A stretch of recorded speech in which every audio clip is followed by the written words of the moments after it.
晚餐係去到9:20，佢依個時候我先至知道原來醫院係有微波爐呢一回事嘅，因為個男護士同我講話，我可以幫你將啲粥就係放入微波爐叮熱翻佢喎。我話好啊，唔該晒。跟住同埋呢罐可樂，我應該遲啲先飲㗎，可唔可以幫我又係呢個時候我先知道原來醫院裏邊咧，除咗有微波爐之外，仲有雪櫃嘅。咁啊擺落雪櫃啦嚇。咁去到9:29，咁佢就好認真咁樣同我講啦。佢特登係用一隻手捉住我隻手就話：你飲咗2啖水先。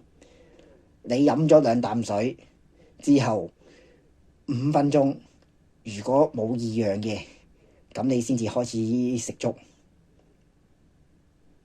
我仲講漏咗一樣嘢，我有問過話護士啊，我唔知道咧，醫生俾唔俾我食某啲嘢或者飲某一啲嘢，跟住然之後，好啊，咁啊佢就走咗去問啦。咁我嘥咗一段時間之後咧，佢就答我：冇問題啊，你中意食咩飲咩都冇問題嘅，即係唔需要禁食嘅。即係總之你過咗手術時間之後嘅4個鐘頭咧，你就可以食咩飲咩都冇問題嘅。跟住係啦，咁我就飲2啖水咧，係個護士係望住我嘅。咁我同護士講：咁我嚟嘅喎。咁我就喺佢面前飲2啖水。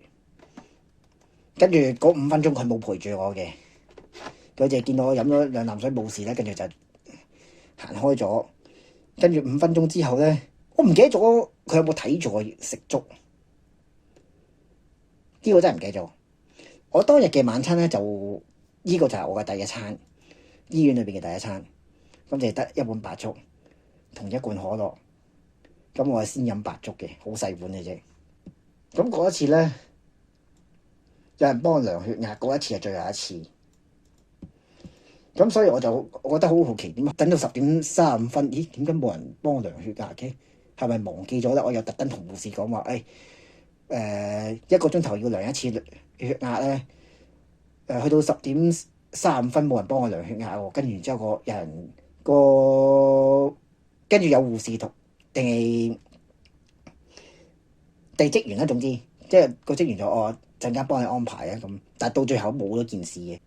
當時我唔知道原來嗰一晚咧就係最後一次啦，即係1個鐘頭量血壓一次。你9:35幫我量血壓，10:35你唔幫我量血壓，我出聲，跟住你到最後都冇嚟到，點解咧？我要去到第日先知原來。10:11，金主問我食過啲乜，我好坦白咁答佢，我淨係飲過1碗白粥。點解要咁做咧？我有冇答佢都唔好記得。即係我簡單嚟講就係我驚有啲嘢我唔食得唔飲得。咁穩陣起見，白粥應該係最穩陣嘅。即係其實可樂都唔係穩陣嘢㗎啦，不過我冇其他啲嘢中意飲，咁所以咪叫可樂咯。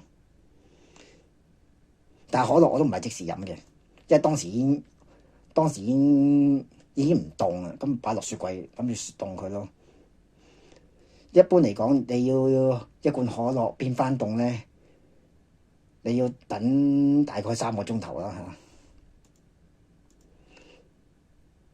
所以呢罐可樂咧，我唔係9點幾飲嘅，我係去到凌晨嘅時候先飲嘅。嗰一次我係唯一一次喺住院期間撳護士掣。咁撳護士掣咧，我開頭以為撳完之後咧就會有人嚟，點不知原來係撳咗之後咧係同電話嘅功能一樣嘅。喂，咩事啊？咁樣嘅。咁我照直答佢就話我想攞翻罐可樂咯。去到凌晨嘅時候啊，講緊我想攞翻罐可樂，跟住我好啊咁咯。即係原來佢係打電話嘅，而唔係話你撳咗掣之後咧就會有人衝過嚟。所以點解我喺入院嘅時候，我想要求去測試一下就係咁解。因為我想知道點樣用。而家我呢個狀況就係我唔知點樣用。跟住有咩好講咧？飲兩啖水。嗰兩啖水咧，我係用醫院提供俾我嘅杯。我記得我落唔到床嘅，所以係個男護士幫我裝水嘅。咁啊飲水啦。咁啊5分鐘後食晒成碗白粥啦。跟住都冇噶啦，食藥咯。去到10點40分有詳細咁同我講啦，有啲係短嘅藥丸，有啲係長嘅藥丸。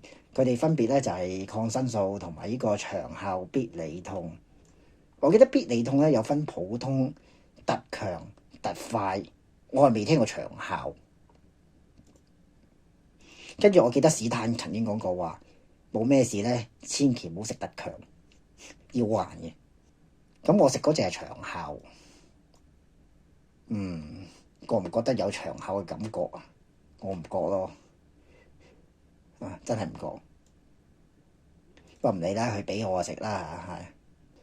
10點45分熄燈。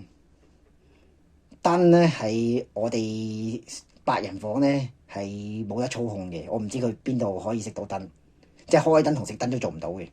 廁所都唔得嘅，其實廁所裏面嘅燈咧係長開嘅，你哋病人係冇可能可以熄到嘅。5月5號講完，哇！咁又已經咁長時間啦。下一集先講第2日。